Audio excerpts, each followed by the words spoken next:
প্ৰথম কথা মই কালি ছ'চিয়েল মিডিয়াত লিখিছোঁ আজি মানে যিখন স্বৰচিত উপন্যাস সেই উপন্যাসখনৰ উন্মোচন হ'ব আৰু অসমবাসীৰ ৰাইজৰ মাজত বিলাই দিব। তাৰমানে কথাটো হ'ল এনেকুৱা যে কণা হাঁহক পতন দিয়া আৰু এখন চৰকাৰে ন্যায় দিয়া একে কথা। চাওক ঘটনা হৈছে ছিংগাপুৰত হৈছিলে কোন মানুহ আছিলে তাত আছিলে আছাম এছ'চিয়েশ্যনৰ মেম্বাৰখিনি তন্ময় ফুকনকে আদি কৰি বাকীখিনি আছিলে। তো তেওঁলোকক আজিলৈকে সোধপোছ নাই কৰা, তেওঁলোকক আজিলৈ আন্তঃৰাষ্ট্ৰীয় আইনৰ অধীনত অসমলৈ অনা নাই, অসমত আহি সোধপোছ কৰা নাই। গতিকে এই তদন্তৰ নামত ভেকুভাওনা হৈছে। এখন আজি 2 বছৰ 1 বছৰ আগতে মানে আগৰ পৰা লিখি থকা উপন্যাস সেইখন আজি ৰাইজৰ মাজত বিলাই দিব, কথা সিমানেই। আৰু আমি এই তদন্তত অকণো সুখী নহয়।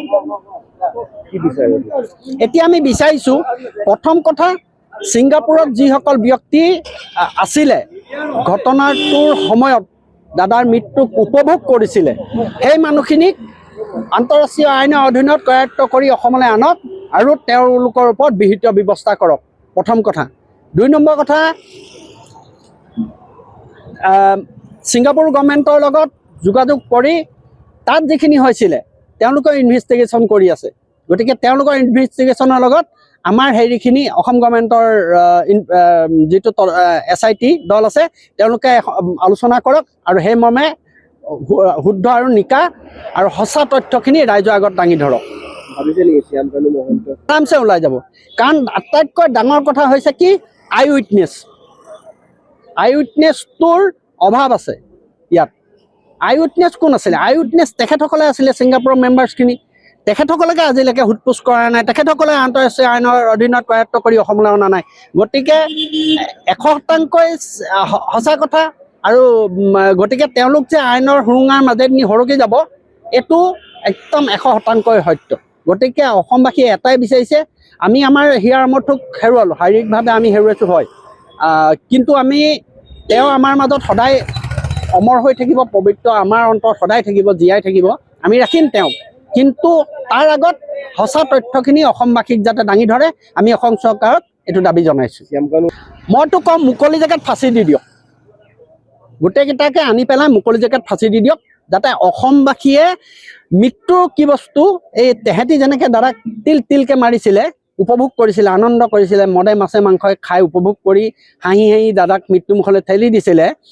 গতিকে আমিও চাওঁ, আমিও তেহেঁতৰ মৃত্যুটোত আমি এই কালপিতকেইটাৰ মৃত্যুত আমি মাছে মাংসৰে মুখৰ আগত থালি লৈ ভাত লৈ আমি খাই উপভোগ কৰিম। নহয় চাওক, প্ৰাণৰ শিল্পীগৰাকীৰ মৃত্যুৰ আজি 84টা দিন অতিক্ৰম কৰিলে।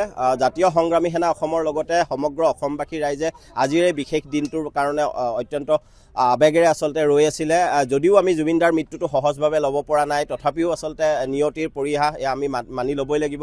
এটা কথা চাওক, আমি আশা কৰিছোঁ বা অসমবাসী ৰাইজে এটা কথা আশা কৰিছে, আজি SITয়ে যিখন অভিযোগনামা দাখিল কৰিব সেই অভিযোগনামাত যিকেইগৰাকী অভিযুক্তক আচলতে অভিযোগ কৰিছে তেওঁলোকৰ ওপৰত যাতে শাস্তিমূলক ব্যৱস্থা গ্ৰহণ কৰে। ভাৰতীয় ন্যায় সংহিতাৰ অধীনত এগৰাকী হত্যাকাৰীৰ ওপৰত যি ধৰণৰ আচলতে শাস্তিৰ বিধান থাকে সেইবোৰ যাতে পায়। কাৰণ ইতিমধ্যে মাননীয় মুখ্যমন্ত্ৰী মহোদয়ে বিভিন্ন সংবাদ মাধ্যমত এটা কথা কৈছে যে এয়া কেতিয়াও আচলতে এয়া নিশ্চিতভাৱে এটা পৰিকল্পিত হত্যাকাণ্ড হয়। যদিহে হত্যাকাণ্ড হয় এনেকুৱা এটা শাস্তিৰ বিধান কৰক, অনাগত দিনত যাতে কোনেও এনেকুৱা কথা যাতে কাৰো লগত চিন্তা কৰিব নোৱাৰে তাৰ ব্যৱস্থা গ্ৰহণ কৰিব লাগে। আৰু যদিহে আমি ভবামতে এইবাৰ SITয়ে যদি অভিযোগনামা দাখিল কৰিব নোৱাৰে, যদিহে কিবা সুৰুঙা থাকি যায়, তেতিয়া অনাগত দিনত ৰাইজৰ সহযোগত আমি জাতীয় সংগ্ৰামী সেনাই ৰাজপথলৈ পুনৰ ওলাই আহিম। যিকোনো পৰিৱেশ পৰিস্থিতিৰ মোকাবিলা কৰি হ'লেও জুবিনদাক ন্যায় দিবই লাগিব।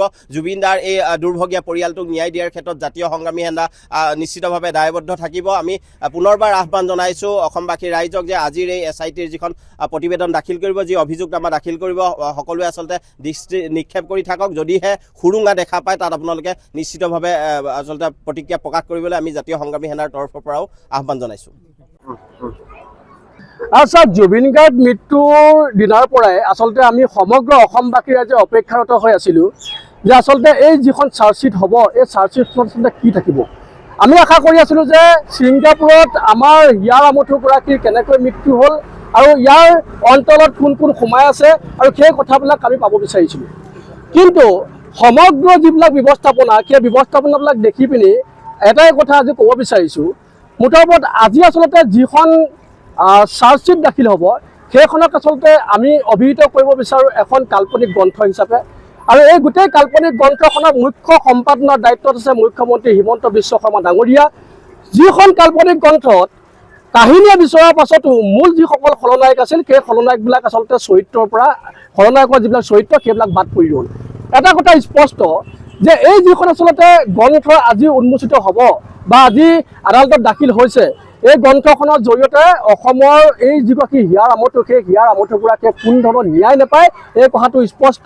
হিমন্ত বিশ্ব শৰ্মাই নিজৰ আচলতে নিজে যেনেকৈ বিচাৰে কেনেকৈ এই গ্ৰন্থখন আচলতে সম্পাদনা কৰিলে আৰু SITয়ে তেওঁক আচলতে সহযোগিতা কৰিলে। মূল যিসকল খলনায়ক আছিলে সেই খলনায়কসকল মুক্ত আকাশত বিচৰণ কৰি ফুৰিব আৰু এই চাৰ্জশ্বিটৰ ফালৰ পৰা বা এই যিখন কাল্পনিক গ্ৰন্থ বুলি আমি অভিহিত কৰিছোঁ এই গ্ৰন্থখনৰ মানে ফালৰ পৰা কোনো ধৰণৰ যে ন্যায় নাপায় অসমবাসী ৰাইজে সেই কথাটো ইতিমধ্যে স্পষ্ট হৈছে। যিকোনো খবৰৰ বাবে যোগাযোগ কৰক 7099017330 লগতে 7099017110 নম্বৰত।